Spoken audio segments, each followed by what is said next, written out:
The C.F. Curtis, built in 1882 in Marine City, Michigan. The Curtis was built by Lester David, and she was a wooden-hulled vessel. The Curtis came in at a length of 174 feet. She had a width of 32 feet and a depth of 14 feet. She also had a tonnage of 532 tons, and she could carry a net tonnage of 425 tons. The Curtis would transport cargo such as lumber across the Great Lakes, and she also had a crew of around 14 to 15 at a time. And she would also tow behind her schooner barges. These schooner barges would also be loaded with cargo such as lumber. And now to give you a brief history, for example, on the schooner barges, the Selden E. Marvin. The Marvin herself came in at 174 feet. She had a width of 33 feet, a depth of 12 feet, and she had a gross tonnage of 618 tons. She also could carry a net tonnage of 587 tons, and again she was made out of completely wood. Altogether, the C.F. Curtis, the Selden E. Marvin, and the Annie M. Peterson would have a fateful journey on Lake Superior and ultimately be lost to her.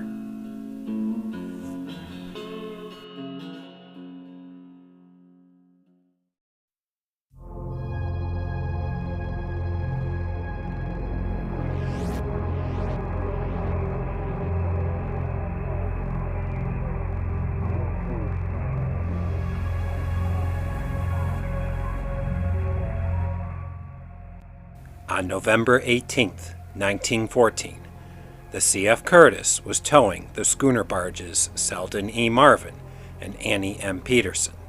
They were heading from Baraga, Michigan on Lake Superior to Tonawanda, New York.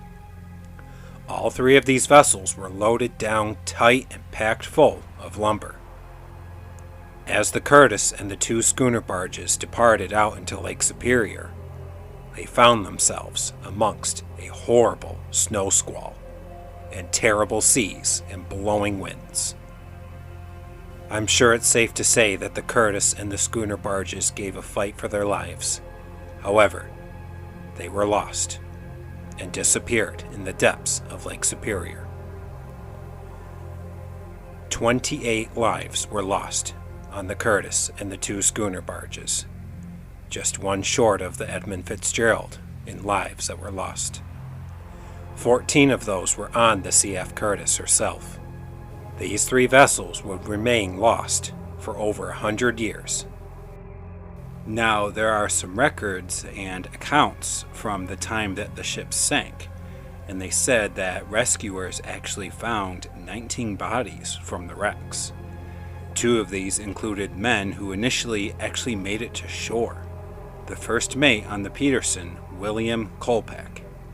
He had climbed out of the water and nearly reached a telephone line, which was to the nearby life-saving station.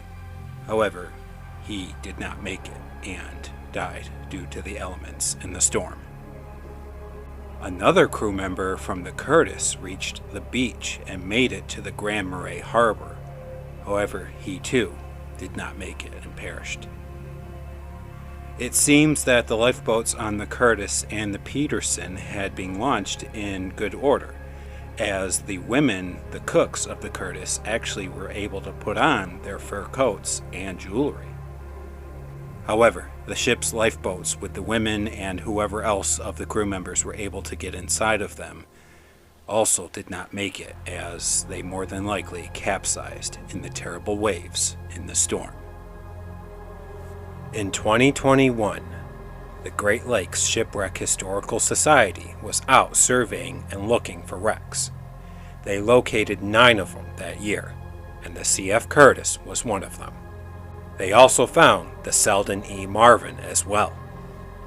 The discovery of the Curtis and Marvin was tremendous for the Great Lakes Shipwreck Historical Society. However, the Peterson was still lost and not found. And as of the recording of this video, they are still searching for the wreck of the Peterson. Somewhere on the bottom of Lake Superior, all 3 of the wrecks are lying in their final resting places. And that is the full story of the C.F. Curtis, the Selden E. Marvin, and the Annie M. Peterson. Well, tragedy has struck again on Lake Superior, and, I feel the need to bring it to attention on this channel. I do know the National Geographic, I guess, has done a documentary on the C.F. Curtis as well. Probably a lot more could be said and done, obviously, in that video, but, especially with receiving that model that I have from the family friend who was so generously gifted it to us.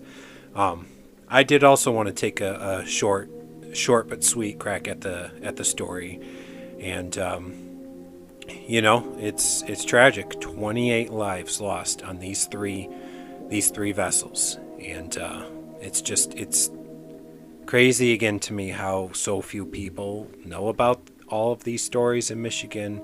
You're lucky if people know about the Edmund Fitzgerald, another tragedy again, the 29 lives lost, but the C.F. Curtis and these two schooner barges that went down in 1914,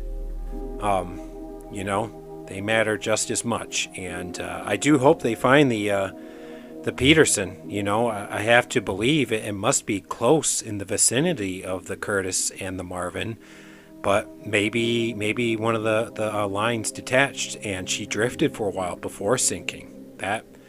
That's my guess. I think maybe one of the tow barges, one of the lines snapped from the Marvin to the Peterson. I think she must have drifted for some time before finally sinking too. So I do hope they find her, and hopefully that can bring some more answers and put a close on this mystery. But tell me what you guys think in the comment section down below, and I welcome again any extra information or stories or again pronunciation corrections, as I do try my best on this.